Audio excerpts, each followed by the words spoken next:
84 कोटि योनियों में भटकने के बाद जीवन चक्र का आरा केवल एक बार ही मनुष्य रूप में आता है, और इस एक बार में मूर्छा एवं अज्ञानवश भगवत स्वरूप होने की संभावना खो जाए और खो जाने की पूरी अवस्था है, तो क्या पुनः 84 कोटि योनियों में भटकना पड़ेगा?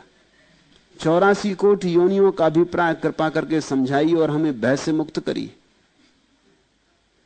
भय से मुक्त मैं तुम्हें नहीं कर सकता, तुम ही कर सकते हो। भय वास्तविक है।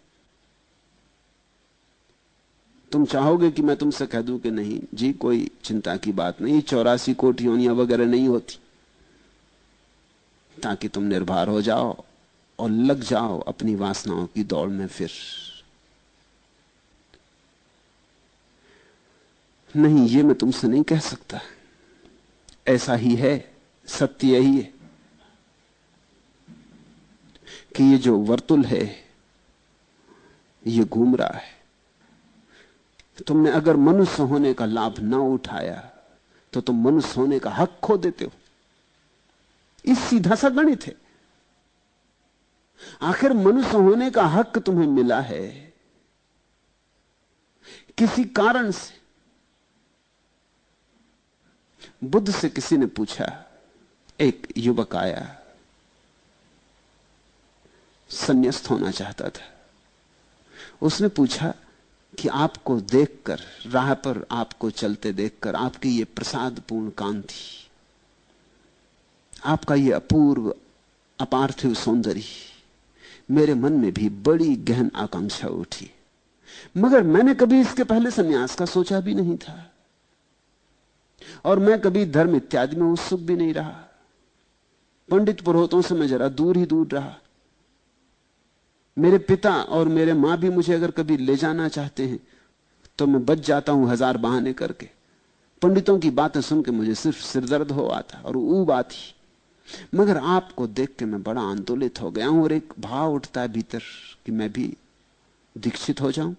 मगर ये मेरी समझ में नहीं आता कि अनायास, पीछे कोई सिलसिला नहीं है, कोई श्रृंखला नहीं है, अनायास इतनी बड़ी बात होने की मेरे मन में कैसे कामना आ गई। बुद्ध ने आंख बंद की और उसे कहा, युवक तुझे पता नहीं, तू पिछले जन्म में हाथी था,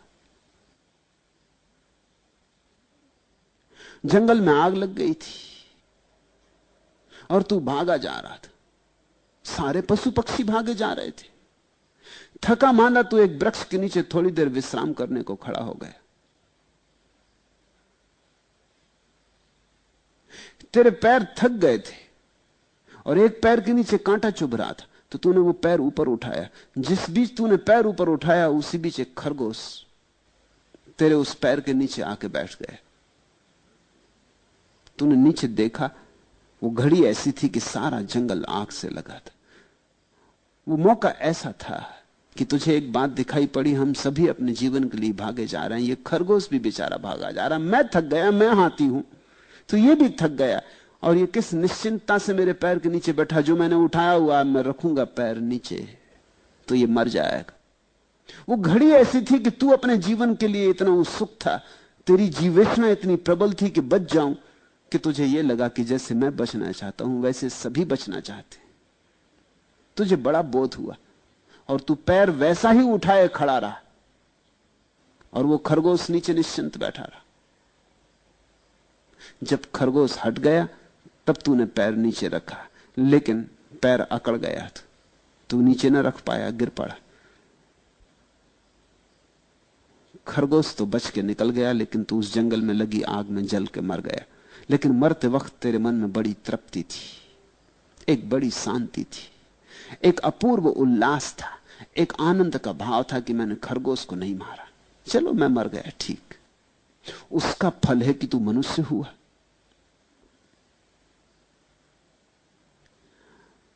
बुद्ध ने कहा, तूने वो जो करुणा दिखाई, उस करुणा के कारण तू मनुष्य हुआ। उसी करुणा के कारण तेरे भीतर ये बीज पड़ गया। बुद्ध कहते थे, जिसके जीवन में करुणा हो उसके जीवन में प्रज्ञा आती, बोध आता। और जिसके जीवन में प्रज्ञा हो उसके जीवन में करुणा आती। ये एक ही सिक्के के दो पहलू हैं।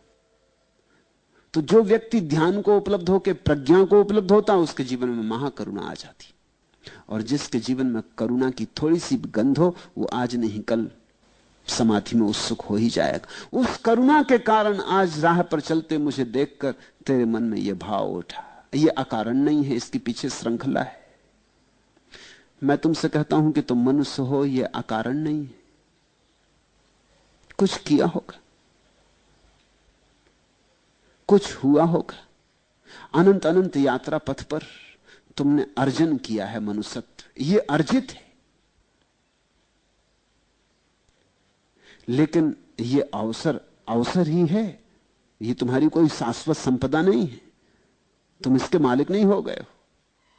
यह क्षणभंगुर है, यह आज है और कल चला जाएगा।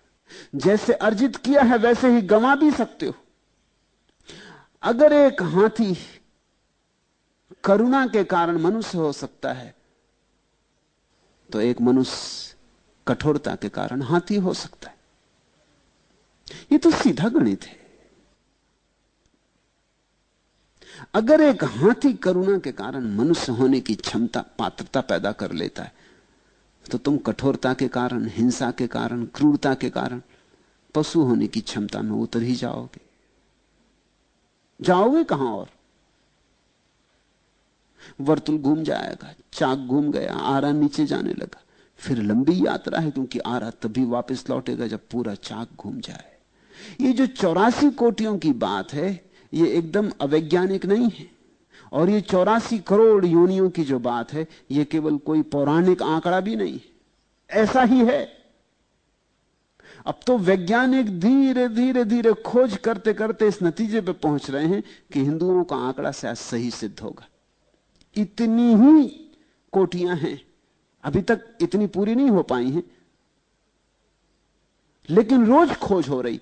पहले तो ईसाई हंसते थे कि 84 करोड़ योनियां दिखाई कहां पड़ती।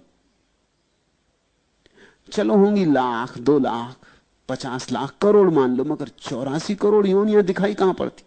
लेकिन अब संख्या करोड़ों में हो गई।